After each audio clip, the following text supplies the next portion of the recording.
Ang programang ito ay hatid sa inyo ng Air 21. Sagot ko, padala mo!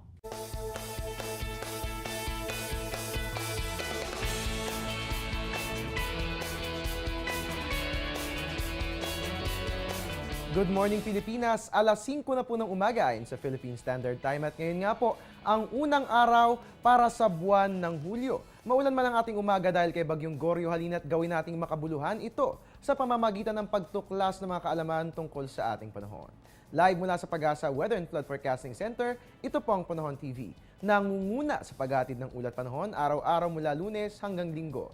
Ako po inyong weatherman, Harry Bayona, na makakasama nyo ngayong Lunes, Hulyo 1, 2013. Mga kababayan, simulan natin ang umagang ito ng Lunes sa pamamagitan ng pagbibigay ng recap hinggil kay Bagyong Goryo. Nitong nagdaang Sabado at Linggo nga, naramdaman natin ang hagupit ni Bagyong Goryo. Ayon sa Pag-asa, 7 beses itong naglandfall. Una ay noong June 29, alas 8 ng umaga sa Hernani, Eastern Samar. Pangalawa naman nung alas 3 ng hapon sa Sorsogon at pangatlo between 7 to 8 p.m. sa Burias Island na sinundan naman ng paglandfall nito sa Marinduque between 9 to 10 p.m.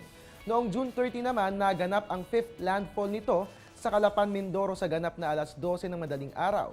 Sinundan naman ito ng paglandfall sa Batangas sa ganap na alas 2 ng madaling araw at ang huling landfall naman ni Bagyong Goryo ay naganap na sa Lubang Island.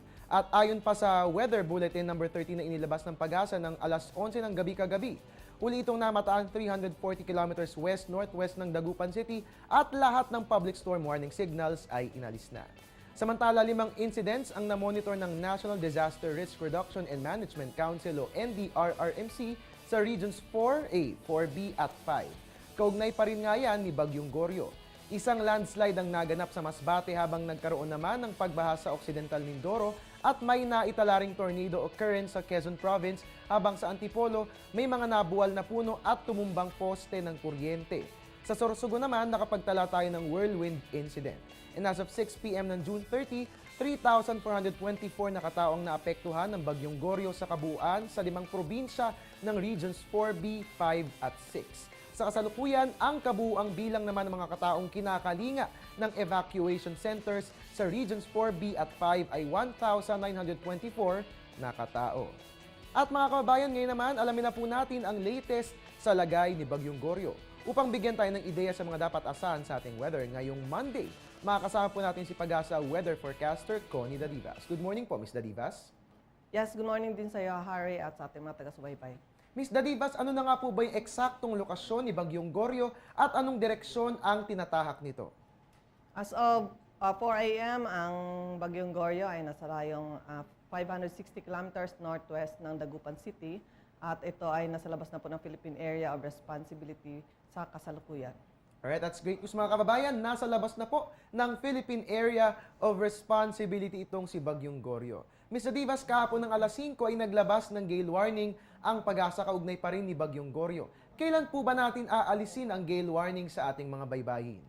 Nagtaas po tayo ng gale warning dahil po sa hatak ng Bagyong Goryo na na-enhance nito ang southwesterly wind, kaya po naapektuhan ng ating mga karagatan. Pero inaasahan po natin habang papalayo yung Bagyong Goryo, lalong-lalo na po ngayon na mabilis ang galaw nito, so posibleng within today ay matatanggalin na rin natin yung gale warning. Alright, para sa mga kababayan nating mangingisda, narinig niyo po si Ms. Dadivas, inaasahan po natin na ngayon nga, posibleng malift na rin po itong ating mga gale warning. And Ms. Dadivas, na pag-uusapan na rin lamang ang pagkilos palayo nito ni Bagyong Goryo. Kailan po ba natin mararamdaman ang improvement sa lagay ng ating panahon? So ngayon po, improving weather na po tayo at kung titingnan po natin sa ating satellite image, meron sa dito banda sa may eastern section ng buong bansa ay clear na po at meron lang tayo inaasang mga paulan sa may western section ng buong Luzon.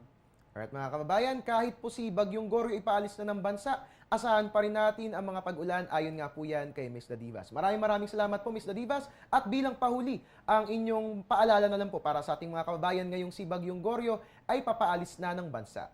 Kahit wala na po yung Bagyong Goryo, asahan pa rin natin na meron tayong posible mga pag-ulan, lalo na po sa bandang hapon o gabi. So, ang ating mga kababayan, lagi lang antabayanan ang weather update ng Pag-asa at ng PTV4. Alright, maraming salamat mga kababayan. Nakasama po natin si Pag-asa weather forecaster Connie Dadivas. Ngayon naman, alamin na natin kung anong oras nga ba sisikat si Haring Araw. Ang ating sunrise magaganap po yan ng 5:30 a.m. Ang sunset naman natin ay 6:29 p.m. Ang moonrise natin ay 12:01 a.m. Ang moonset naman natin ay 12:44 p.m. May illumination po yan na 42%. Para naman sa ating tidal predictions along Manila Bay, courtesy of NAMRIA, ang ating high tide ay 3:58 or rather 5:04 a.m. May taas po yan na 0.082 meter at ang ating low tide naman ay 11:21 a.m. May taas po yan na 0.55 meter. Marami pa tayong dapat malaman sa lagay ng ating panahon kung kaya't dyan lang kayo huwag maglilipat ng channel dahil magbabalik po ang Panahon TV.